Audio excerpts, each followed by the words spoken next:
Hello, it's so good to have you with us here at Leadership for Sustainability. This is the podcast where we help you lead on sustainability to deliver results and make a real difference in the world. I'm Osbert Lancaster, longtime sustainability consultant and trainer, and co-founder of realise.earth. So in a previous episode, How to Build Support Among Directors and Managers, I talked about a three-phased approach.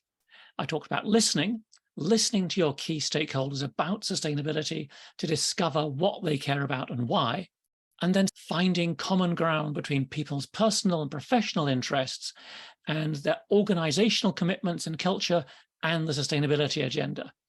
And then the final one was inviting them to join you on the next step of the sustainability journey. What I didn't talk about was why understanding your organization's existing commitments and values and all that sort of stuff is so important, and how you can go about gathering them. And that's what Morag and I will be talking about in this episode. Morag, great to have you with us again. It's lovely to be here again, Osbert. Excellent. So why beliefs and values are so important to getting people, involved and engaged around sustainability. Do you want to kick us off? Absolutely. So I can start off this one by talking about some examples that I've worked with over my career. One of the reasons this was so important to me is back when I started this stuff, which is in 2004, long time ago, sustainability just wasn't that high up the agenda. So it was very unusual to actually find any organization or a policy that was actually about sustainability itself. So this is why we needed to be a little bit more entrepreneurial, trying to find opportunities to bring about change. So I'll start with the one that kicked off this whole sustainability leadership change thing that I've been working on for the last 20 years for me. And it was when I was working for WWF, and my role was to embed sustainability in the formal education system of Scotland, just a very small task. And where we started was a big question mark. But at the time, they were overtaking the biggest overhaul of the Scottish schools curriculum for a generation. That process was already off and running. So although sustainability wasn't in there per se, when we actually started to look at the policies they were bringing forward, there were some real opportunities there. So there was a really high level statement that the purpose of the whole schools curriculum in Scotland was to enable young people to be successful learners, confident individuals, responsible citizens, and effective contributors. So using their own language, we were able to very effectively find hooks on which we could hang sustainability. And it enabled us to initially open up those conversations about, well, if we say responsible citizens, what does that mean in the context we are? If they're going to effectively contribute to society and we are in the situation we are, what does that effective contribution mean? And that's how we began to open up that conversation about sustainability.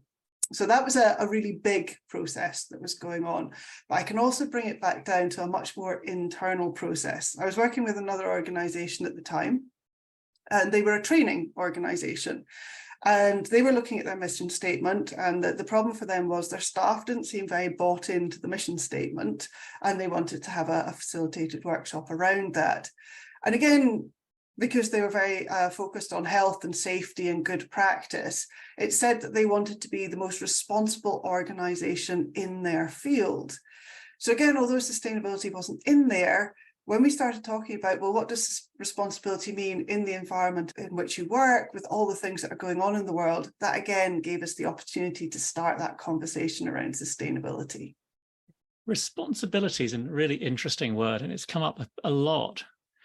And it's like, well, who wants to be irresponsible? Who sets out to be irresponsible? What organization wants to be irresponsible? One of my experiences with that was when I was working with the University of Edinburgh, helping them develop what became their social responsibility and sustainability strategy. It was their first sustainability strategy. They had environment policies and things before then. And it was a long-term process. It involved lots of people. And when we started that process off, because it had been championed by someone who was really keen on sustainability, the language we were talking about was around sustainability, and social responsibility had been sort of tacked on at the end. And it was making progress, and we were having workshops and conversations with people. And people said, yeah, sounds like a good plan. We should do something like this. But there wasn't a great deal of, apart from around a few sort of champions, it wasn't a great deal of enthusiasm. And I remember the day when that changed was when I was leading a workshop with a lot of senior academics and senior managers. And I was really tired. I've been on my feet all morning, facilitating this thing and like trying to sort of keep it all moving. This process was called sustainability and social responsibility. It doesn't really trip off the tongue.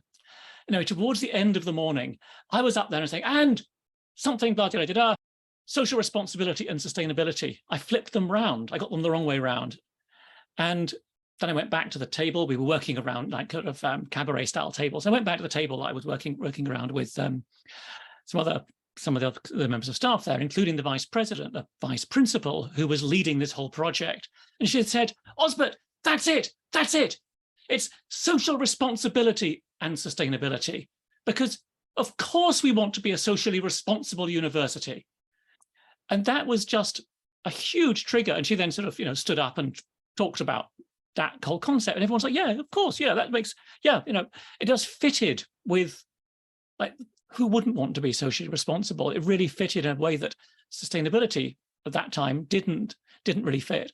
So words are so important. It's so important fitting in with the existing culture, things people already believe are important, rather than necessarily perhaps trying to persuade them something else is important. And that's my experience.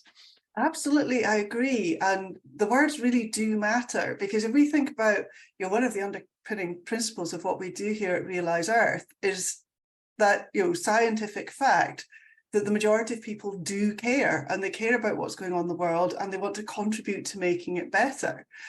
And for many people, sustainability can be a bit of an abstract concept. They sort of get it, but they don't really get how they fit into it or what they should be doing. But when you start, bringing in the idea of being responsible, and people, as you say, want to be responsible organizations, to be, adhering to high standards, that really does give the opportunity to open up that conversation. And I think, thinking about what we're talking about here doesn't just need to be the formal commitments that an organization has made, although those can be really helpful, because if you do have the document, the plan, the mission statement, the organizational values, and they've been through the board and the senior managers, and they've all been approved and written down and shared around the organization, that has a power in and of itself, but also just the culture of the organization. So again, thinking back to the educational examples, which I've worked with quite a lot, whenever you start talking to people who work in education, whether they're in schools, colleges, universities, training, you ask, why did you get into this? And after they talk for a while, you will always start to get down, I want to help people. I want them to succeed. I want them to have the skills and the abilities to reach their full potential. And that always opens up an opportunity to have this discussion about, well, in the world that we're in now, what does that look like, considering the situation, and where does that lead? And again, that informal part of the culture can be an incredibly powerful place to start having these conversations. Yeah, absolutely. And I think it's also something around sense of identity almost for lots of people, particularly in certain professions. Why are we in this business? Why are we doing this work in the first place? And you talk about that education example, and it's it'll be the same in many other professions as well. I just want to jump back a little bit, because we talked a lot of examples around responsibility, and we were sort of bigging up responsibility. I think we just roll that back a little bit, because it's not the only one, and there'll be lots of other things that will work for other organizations, other people, depending on their culture, their organization. So innovation, lots of organizations will have innovation plastered all over, the corridors in the reception and all the rest of it. It'll be a core part of their values and their language. So that's an opportunity to open up the conversation. Great, we're going to be innovative, but innovative for what? Why are we doing this? So then you can tie in, well, if we look at this through a sustainability lens, that can help us be innovative in ways we hadn't thought of before, or whatever it is. But always tying it back to what is it that matters to that organization and the people in it. Yeah, because if we think back to recent interviews that we've done with people working out there in the field, if we think about Toby working in the world's fourth biggest bank, they're all about financial prudence and making financially good decisions. And that's where the conversation started for them. And also, if we think about Alan Hendry and Mott MacDonald, they're big about infrastructure, but again, his discussions about what does good infrastructure look like in this day and age, again, opened up that space for the conversation. So I think the key message that I would want to share with people here is, depending on your field, depending on your situation, what you're looking for is that opportunity to ask, so what does this mean in the situation we're in and the way the world is now? And as you say, it might be around responsibility, it might be around innovation, it might be around financial prudence, it could be around the reason that you got into this role in the first place. There are a multitude of opportunities. And for each of us, we have to look at our own field and really leverage our own knowledge and understanding of the field and context in which we work to start to find those opportunities. So let's move on to how do you actually gather all this information together? Let's start with the relatively easy bit, the formal stuff, which essentially is it's desk research. Is there much to say about that? Look on the internet, look at the website, look at the documents that exist, look at the posters on the wall in the reception. What is it that the company says it does? If we're working in any organization of any size, we all know these things, as you say, beyond the office wall, it could be the business plan, the financial strategy, the 5-year plan, the organizational mission statement. What do we say when it says what we are as a business or an organization on the website? All fruitful places to go looking. Yeah. So that takes us then onto the more informal aspect, which is like the sort of the cultural, the lived experience, which is interesting because it may not always match up to what's written in all those documents. Hopefully it does. Well, if the good stuff, if the formal stuff is good stuff, then that's important. But sometimes actually, the informal, the cultural stuff is actually moving faster in the right direction than the formal adoption of policies and procedures and values and missions and all that sort of stuff.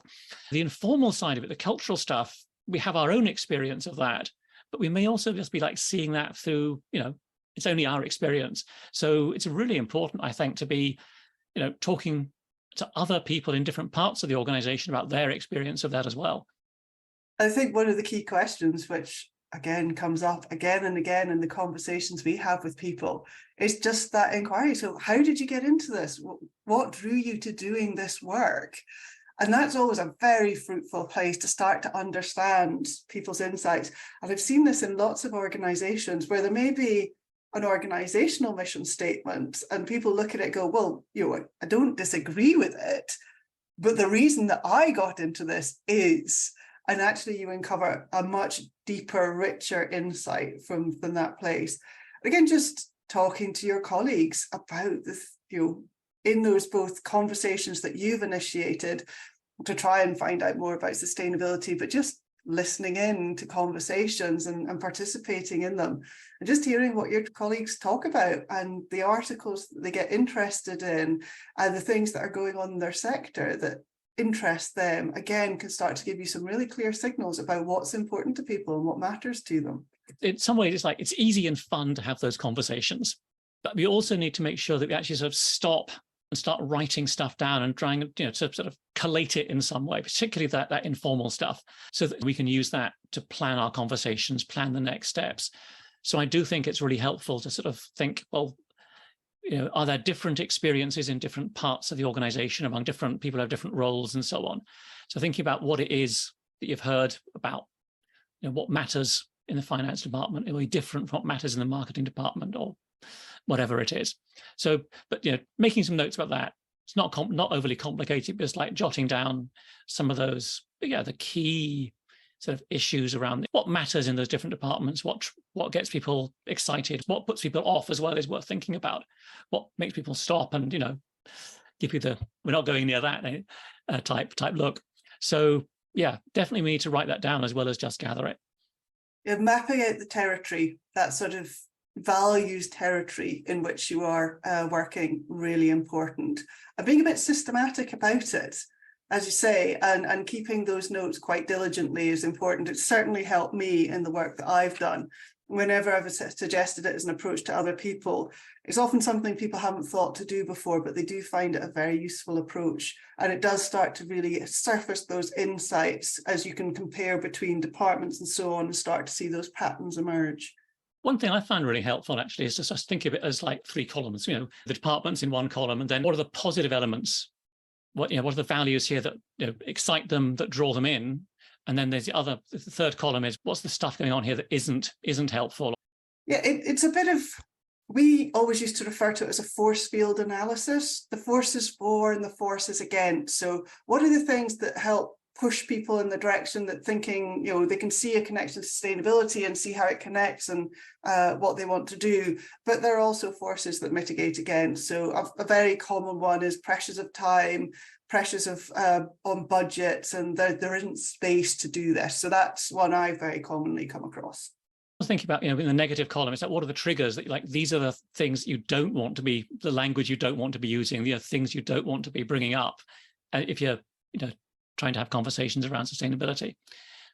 And also just an indicator of the pushback and resistance you're likely to experience when you start conversations like this. And again, it gives you the opportunity to think them through. And as we've said in many of our podcasts, often the way forward isn't straightforward. You have to work round, over and under barriers. So this at least gives you an indication of what it is you might need to try and overcome. Yeah.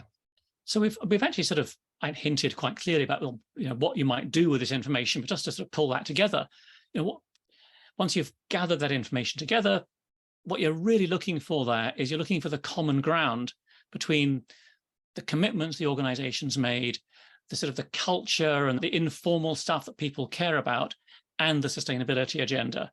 And then you can use that understanding to frame and to tailor your invitations to invite people on the next step of this, the sustainability journey. Yes, definitely. And one of the key things I think to have in mind as you're doing this is, as I said right at the very beginning, sustainability can quite often be an abstract concept for people. But once you've started to put it into these terms of the commitments and the culture, and this is what we do as an organization, this is the extension of who we are and what we think is important, it does give you that much more tangible way for people to get involved in sustainability, make it much more real, and then it's much easier for them to see their place in it, see how they contribute, and see what they can be part of, rather than, it just says we're doing sustainability in our organization. People aren't quite sure what that means or how they'd be involved or what the way forward would be. And I think it's important to emphasize at this stage, we're sort of edging in now to the sort of the invitation stage, that, I think initially you're not inviting people into a fully blown, fully designed sustainability initiative. You're inviting them to have a chat about what's the common ground or the shared objectives between the HR department and sustainability, for example. You're not inviting them to buy into sustainability. You're inviting them for a conversation, but it's simply a way of that greater understanding about what's going on in the organization. You can frame that in a way which makes it more appealing for them, more likely they're going to come with an open mind. It's that sort of exploratory stuff I think is so important before you start firming it up and, developing an actual plan, an initiative. Definitely is. And I think the key dynamic to emphasize here is we're building relationships, we're building understanding, we're sharing our perspectives and seeing each other's points of view and how they cross over. And that's a really key step. And a lot of us who work in sustainability, we do really feel the pressure of the time on it, that, the problems are very urgent and pressing. And the temptation to try and jump straight from, right, it seems like they're kind of interested in sustainability, to I'm going to try and get them fully involved in my project, can be a huge temptation. But as you say, that interim step in the way where you just develop the conversation further, strengthen that level of understanding, strengthen the professional relationships there, really important. Thanks for joining me, Morag, and for sharing your experience on this one. So, to pull this all together, when you're looking to build support among your colleagues and indeed among other stakeholders, you'll have much more success if you can find common ground with them. So when you have conversations with them, you need to be listening out for 2 things in particular. the things that they care about, and their real life experience of organisational values and culture. And you also need to do some desk research into the official story about organisational values, culture and commitments and so on. And then you can use that information to find common ground between the things people care about, the things the organisation cares about, or at least says it cares about, and aspects of sustainability. And then you're now ready to use that common ground to invite people to join you on the initial steps of getting involved in sustainability. But as Morag emphasised, resist the temptation to move too fast. Instead, focus on building understanding and trust, because ultimately, successful sustainability initiatives are built on strong relationships. If you want to refer back to what we've talked about, you'll find a summary of the key points in the show notes at realise.earth/114. If you found our podcast useful, I was wondering if you could do us a favour. Could you leave us a review via your podcast app? Positive reviews really encourage new listeners to take the plunge and try a new show. I'm Osbert Lancaster, and I hope this episode of Leadership for Sustainability will help you lead on sustainability in your organisation. What you're doing is so important, now more than ever. Be sure to look after yourself. Bye for now.